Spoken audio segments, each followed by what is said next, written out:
Imagine you're a Wall Street trader, right? Okay, stressful job. Yeah, super stressful. You're sitting at this massive bank of monitors, sweating over inflation data and, trying to analyze interest rate hikes or predict the price of Bitcoin. Standard Tuesday. Right. Now imagine the trader at the desk next to you is just completely ignoring the Federal Reserve. Oh, a bold move. Yeah, instead they are literally looking at what the moon is doing in Capricorn. Wow. Okay, so we're getting cosmic. Exactly. Welcome to today's deep dive. Today is Sunday, May 3, 2026, and our mission for you today is to unpack a highly specific, newly published forecast for the upcoming week. That's May 4th through the 10th, right? Yep, May 4th to May 10th. And this forecast comes from an astrologer named Guy Harasha on the blog Astrology. This is a fascinating piece of work. It really is. But I need to set the scope for you right away because this is not, it's not your generic, you're going to meet a tall, dark stranger kind of horoscope. Oh, not even close. No. When most people think of astrology, they're thinking of natal astrology. Right. Like your daily horoscope in the newspaper. Exactly. The focus on the individual, your personality traits, your love life, based on when you were born. But what we are looking at today is a really intense example of mundane astrology. Mundane astrology. Yeah, which sounds boring, but it's actually the astrology of world events. It focuses on nations, global economies, collective shifts, and even like the physical Earth itself. Which is just wildly ambitious. I mean, the idea that you can predict global geopolitics and seismology using the stars. It's the absolute definition of trying to map the infinite cosmos onto the microscopic details of human life. Right. And we are going to impartially analyze the author's claims today because we really want to examine the incredibly intricate, almost mathematical system she uses. Yeah, the math is the core of it. So let's talk about that math, because before we look at what is supposedly going to happen this week, we have to understand how she gets there. Right, the methodology. Yeah, because this whole text revolves around this unique coefficient system. She calls it katsaya in Turkish. Basically, planetary movements get assigned positive or negative numbers. Just straight up numbers. Literally. So in the text, she gives the planet Pluto a +4 coefficient for May 4th and 8th. And then the moon moving through Capricorn gets a -1 on May 6th. It's so structured. She's taking the traditional qualitative elements of astrology, the symbols and myths, and applying a strict quantitative overlay. Yeah, it reads way less like mysticism and more like a computer algorithm. Exactly. Normally, astrologers say a movement creates, tension or harmony. Here, you are literally calculating a net score for the day. Honestly, it sounds like a cosmic algorithmic trading bot, or wait, think of it like a celestial credit score. Ooh, a credit score. I like that. Right, because you have your baseline, and then the daily planetary movements either add points or drag you down into the negative. And you just do the math to see if your day nets out positive or negative. Exactly. And she makes this really specific distinction in the text that fits this analogy perfectly. She says, natal planets symbolize our own behaviors, while astrological houses symbolize the possibilities of things that will happen to us. Oh, that maps to the credit score idea perfectly. So think of your natal planets, where the planets were when you were born, as your personal credit history. Okay. That's your internal agency. It dictates how you act and react. The astrological houses represent the external economy. The things you can't control. Right, the different sectors of your life, like your career or your health. So the transits, which are just where the planets are moving in the sky right now. Those are like the hard inquiries or positive deposits hitting your account. Yes, exactly. If a transit with a highly negative coefficient hits a specific house in your chart, her system suggests a negative external event is mathematically more likely to happen to you. Because you can't control the external economy, but your natal chart dictates how you process the hit. But, I mean, why build such a rigid mathematical framework for something like astrology? What's the psychological draw there? Well, look, life is profoundly unpredictable. It's chaotic, it's scary. Very. So by assigning a +4 or a -1 to a planet, it appeals deeply to human psychology. It attempts to impose mathematical order on that chaos. It gives you the illusion of control. Exactly. If you can calculate the exact coefficient of a bad day, you feel like you can prepare for it. Yeah. You give the chaos a concrete number. Which brings us to the ultimate physical manifestation of chaos. Because the text suggests this exact same math applies to the physical Earth. Right, the literal tectonic plates. Yeah, the source material issues severe seismic warnings, specifically for May 6th and May 9th. This is where mundane astrology gets incredibly literal. So let's start with May 6th. She flags this day as a yearly earthquake intersection point. Not just weekly, yearly. And how does she calculate that? Purely mathematical. It's the average of two other earthquake points. She averages the astrological data of May 1st, 2nd, and May 9th to arrive at the 6th. Wow. Yeah. Plus, the moon is in Capricorn with that -1 coefficient. But the big mechanism she points to is a massive face-off between Pluto and Mars. Ah, okay. The Pluto-Mars dynamic. Yeah, she frames it as a conflict between the sign of Taurus and the sign of Scorpio. Right. So in her framework, every zodiac sign rules a domain. Taurus is traditionally associated with agriculture, stability, the physical ground, Mother Earth. And Scorpio. Scorpio is associated with secrets, transformation, and literally the underground. The subterranean world. Exactly. So when Pluto and Mars create geometric friction between these two signs, her system interprets that as immense physical pressure. Like tension between the surface and the underground. Yeah, threatening to turn the world upside down, quite literally. And her predictions for May 6th are intensely specific. She warns of severe earthquakes on weak fault lines, naming the Buluduc area in Turkey, the Mediterranean coast, Indonesia, and the Philippines. That's a lot of active zones. And she notes violence and terror events might increase that day, too. But then we jump to May 9th. She identifies this as an outright earthquake point. And this is where she uses astrocartography. Yes, and I need an ELI 5 on this. Explain it to me like I'm 5, because how do you pull a geographic map out of a star chart? So astrocartography is a method of locational astrology. Imagine taking a flat map of the Earth Okay, got it. and projecting the solar system straight down onto it.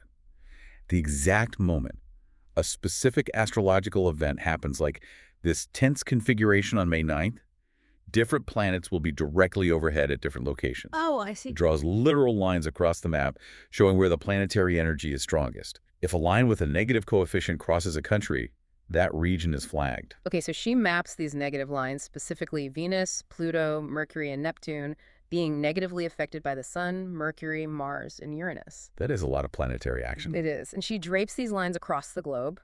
The list of places she predicts for earthquakes on May 9th is massive. Let's hear it. She lists Turkey, naming Bolu, Duce, Adapazarya, Eskişehir, Kütahya, Isparta, Antalya, plus the Mediterranean, Afghanistan, Pakistan, India, Taiwan, the Philippines, China, Indonesia, Japan, Australia, New Zealand, the USA, Mexico, Brazil, Egypt, Sudan, Russia, and Ukraine.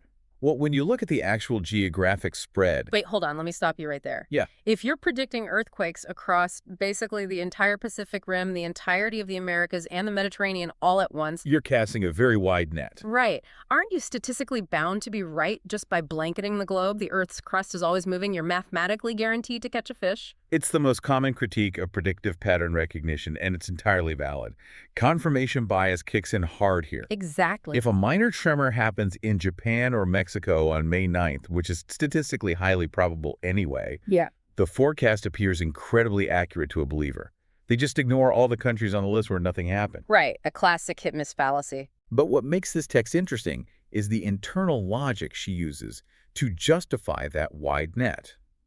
She isn't picking places completely at random. She's not.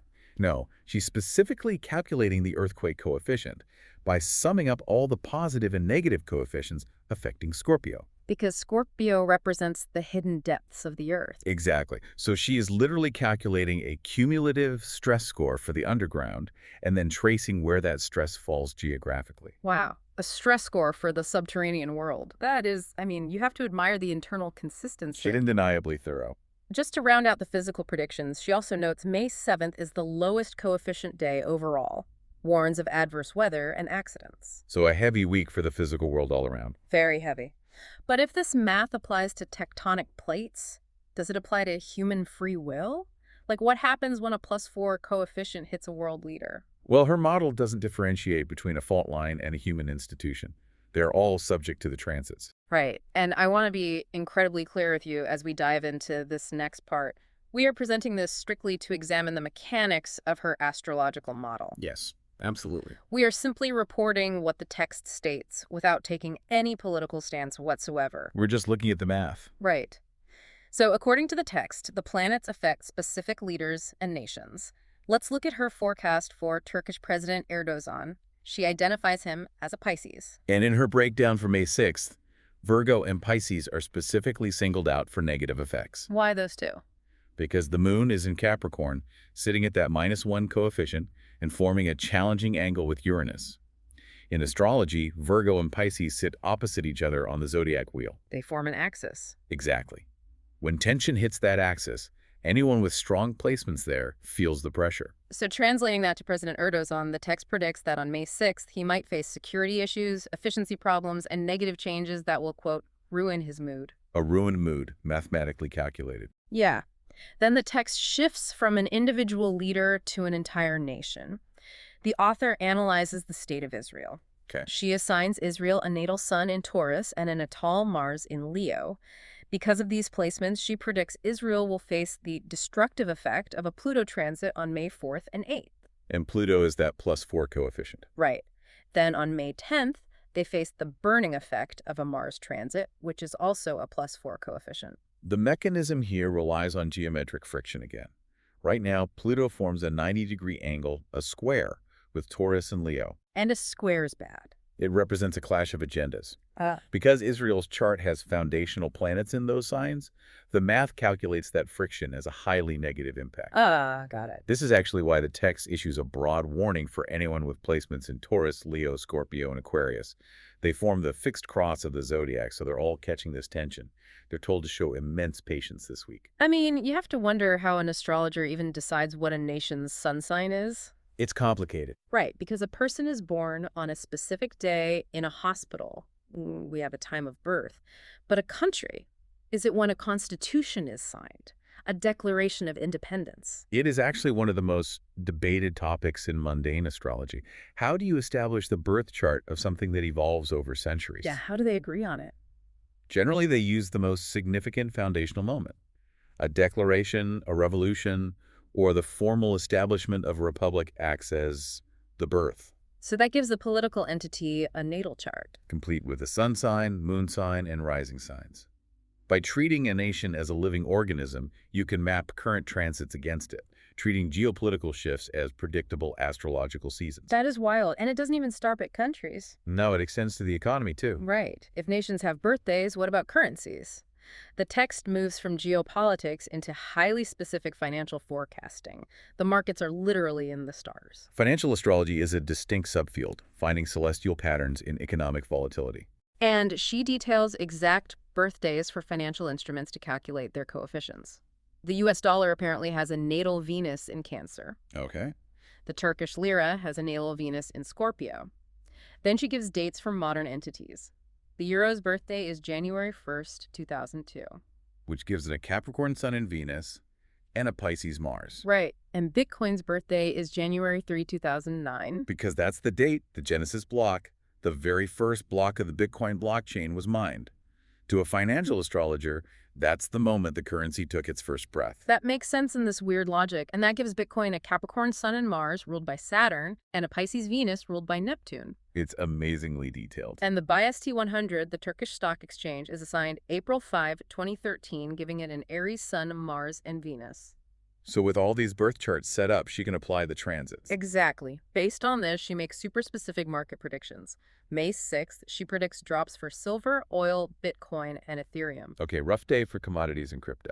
May 7th, drops for gold and the BIST 100. But then, on May 10th, Bitcoin and Ethereum are predicted to bounce back and rise. It reads like a precise daily itinerary for the global financial markets. It totally does. But I have to point out the absolute irony here.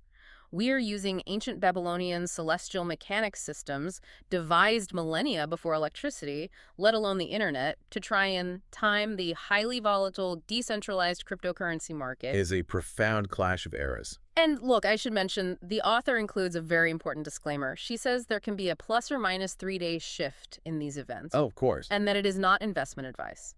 Which, a plus or minus 3-day window in the stock market, that is a very convenient get-out-of-jail-free card. Oh, absolutely. 6 days of variance is an eternity in crypto. 6 hours is an eternity in crypto. 6 hours is an eternity in crypto. But if we pull back and look at the underlying motivation here, why do we look for financial advice in the stars to begin with? Yeah, why do people buy into this? It highlights the sheer anxiety surrounding modern economics.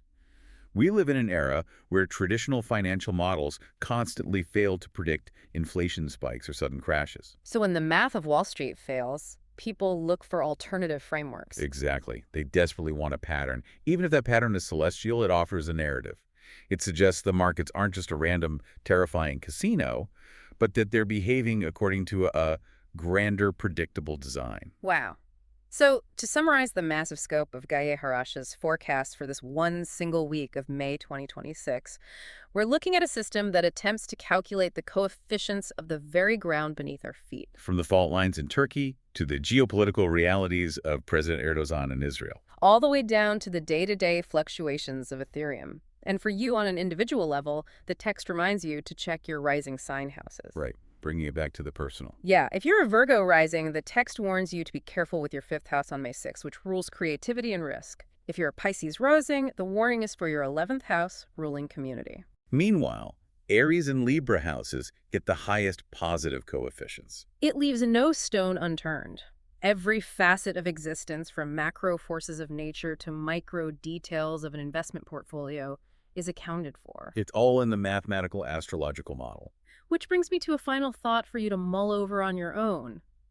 Even if you don't believe in astrology, even if you think applying a +4 coefficient to Pluto is totally arbitrary, isn't it deeply fascinating how a text like this reflects our collective global anxieties? It acts as a perfect mirror for the modern world's deepest worries. Whether it's the fear of sudden earthquakes wiping out cities, market crashes wiping out savings, or just the constant humming anxiety of political instability. The stars might not actually hold the answers, but they definitely highlight exactly what we are most afraid of down here on Earth. That's very true. Consider what framework you use to make sense of an unpredictable world. Because as much as we love the comfort of a weather app telling us exactly when the rain will stop, Or the clean precision of a medical x-ray. exactly. Life is murky. The world is a muddy, complex place. And sometimes we just want someone to tell us that the chaos has a coefficient. Thanks for joining us on this deep dive.